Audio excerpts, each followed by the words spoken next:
And welcome back to our Blue Ridge. It is Outdoor Week, and we are encouraging everyone to get outside and do something fun, not only this week, but all year round. However, if you're heading out into the great outdoors, keep your eyes peeled because you might see some extraordinary wildlife. We're joined today by Rudy Wachowski of Appalachian Wildlife Management and Tim Stevens of All Animal Control.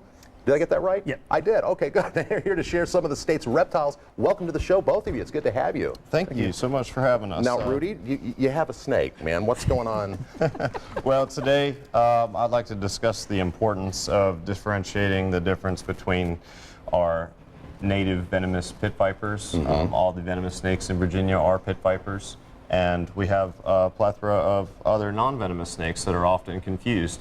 And so we know we don't have a lot of time to get into a lot of the details with these guys, but if you can't recognize the pattern on a snake, the easiest way to tell a venomous snake from a non-venomous snake is the body type. This snake here is an eastern king snake, and he is roughly the same length as this venomous pit viper here, the water moccasin. Okay. We do not have water moccasins in the Roanoke area. That's good. To clear that up. But all the pit viper body types are the same. You'll notice that since these snakes are the same length, one is much thicker than the other. Yes. And the other differentiating factor would be he has a head that is much larger than his neck. Yes. Much wider. This is what's called a weakly offset head. It's not much, if any, wider than the neck. Okay, the non-poisonous one, right? The venomous pit vipers are all going to have this big, wide, flat head that is easily recognized. Okay. Right. The other snake that we have here is a very rare snake for Virginia. This is the northern pine snake.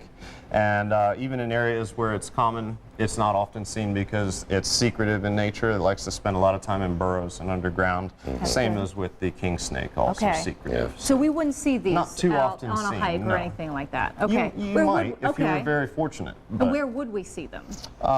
Both of these snakes prefer areas with sandy soil, and both of them love to feed on rodents. So if you're in an area with sandy soil and lots of rodents, you have a good chance of coming across a snake that might prefer that area. So maybe out a little more toward the coast, Virginia Beach area? Yes, possibly? certainly. Okay. Okay. All right. All right. Oh boy, You're doing this okay? makes me You okay? nervous. You're all right. You're fine. Right. You're good. Yeah. Okay. So what are some common misconceptions about snakes, would you say? Common misconceptions is that venomous snakes and non-venomous snakes can interbreed. And for one thing, all of our venomous snakes in Virginia are live bearers. They do not lay eggs, so if you find snake eggs in your yard, you don't have to worry about them being rattlesnake or copperhead eggs. That's good. Okay. Another misconception would be that venomous snakes can't bite underwater. And if that was the case, then they would have a real hard time catching their food. Well, I So guess they would. Don't try to pick up a snake if you're not sure what kind it is. Okay. And, That's good to know. All right.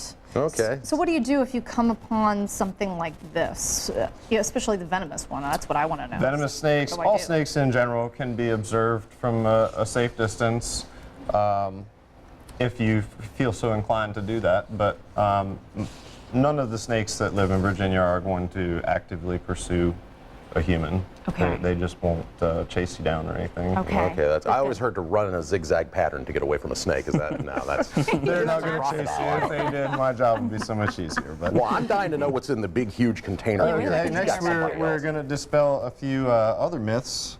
We'll just load Tim up with snakes there. Yeah, just hold that one. And go ahead.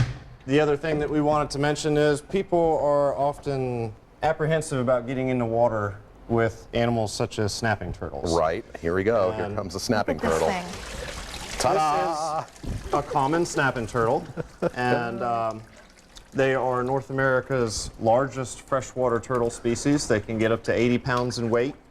But what I want to talk about with these guys is you notice that now I've taken him out of the water, he's got an attitude. Boy, Sure he's does, a yeah. He has a mouth right open. before I took him out of the water, he was very placid. I think we might have a little bit of footage of how they act well in the water. They are very docile, and you don't need to fear them if you're swimming with them.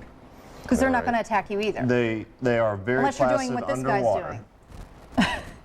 Oh, Okay. what's happening there? You'll notice that when I remove this turtle from the water, he becomes angry. Right, the mouth is But open. you'll see here that as he's underwater and He's I'm fine. handling him, he's very placid. Oh, okay. Okay.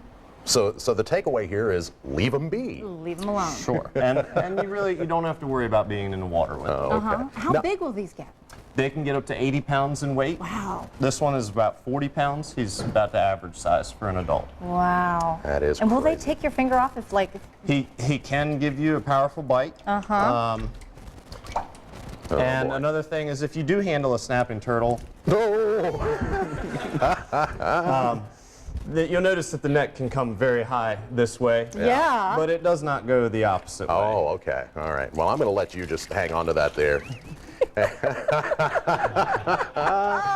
Hey, man, when you got to go, you got to go. Where do we find a little bit more information?